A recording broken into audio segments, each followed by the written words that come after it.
Outpost Theta 9 was a forgotten relic on the outskirts of Imperial space, manned by a skeleton crew of 6.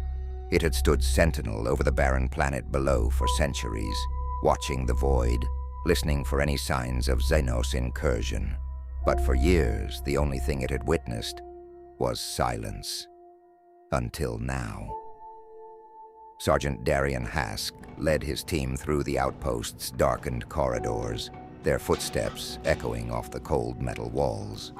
The station's power had flickered out several hours ago, and since then, something had been wrong. Communications were down, and the air had grown colder, far too cold for a fully functional station. We should head back. Trooper Levik whispered, his eyes darting nervously to the shadows. Something's not right here. We need to find the source of the power failure. Hask growled, more to reassure himself than the others. His hand gripped his laser-gun tighter. Stay alert. They moved deeper into the outpost, passing flickering lumen strips and malfunctioning cogitators. Hask's stomach churned. The station felt wrong. There was a heavy presence in the air, something that gnawed at the edge of his senses. They reached the control room, the door creaking open to reveal a scene of horror. The tech priest assigned to the station lay sprawled across the floor, his body twisted in a grotesque manner, like a puppet whose strings had been cruelly cut. His eyes were wide open, mouth frozen in a silent scream, and strange symbols were carved into the flesh of his face, runes that Hask didn't recognize but instinctively feared.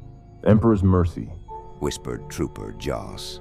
What the hell happened here? Levik asked, his voice barely a whisper.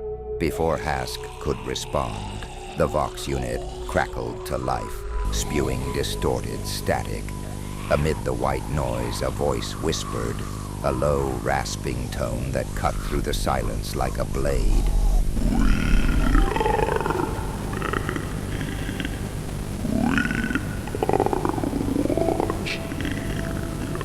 Hask's blood ran cold. The voice didn't belong to anyone on his team. Suddenly, the temperature dropped further. Frost began forming on the walls, creeping across the metal like a spreading disease.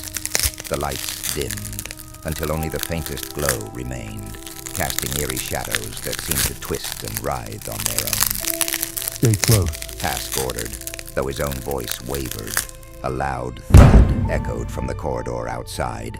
The team spun around, weapons raised. Another thud, closer this time. Something was coming. The darkness at the end of the corridor seemed to breathe, and from it emerged a figure, tall and impossibly thin, its form indistinct, as though it was being swallowed by the shadows themselves. Its eyes glowed with a malevolent red light, and it moved with a deliberate, predatory grace. Open fire! Hask shouted. Lasbolts blazed through the corridor, lighting up the space for brief moments. But the creature didn't flinch. It moved closer with each step, unharmed by the volley of fire. Its presence a growing weight on their minds. Joss screamed as something cold wrapped around his throat, an invisible force lifting him into the air. He clawed at his neck, but there was nothing to grasp. With a sickening crunch, his neck snapped, and his body dropped lifelessly to the floor. Levik fired again, his shots wild, but the creature was upon him in an instant. Tendrils of shadow wrapped around him, pulling him into the darkness.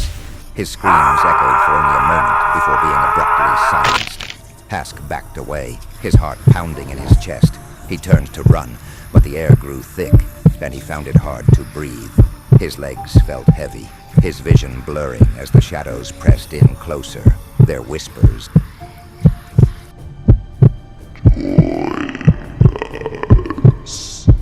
The last thing Sergeant Hask saw before the darkness consumed him entirely were the glowing eyes of the creature, watching, waiting, and endlessly hungry. Outpost Theta 9 had become its domain, and no one would be leaving alive. And in the silence that followed, the outpost returned to its quiet vigil over the void, haunted by the whispers of the damned. I hope you enjoyed this video, and make sure to like and subscribe because only 2.3% of you who are subscribed watch my videos. Subscribe! Come on, man! Anyways, Mortal Wound out.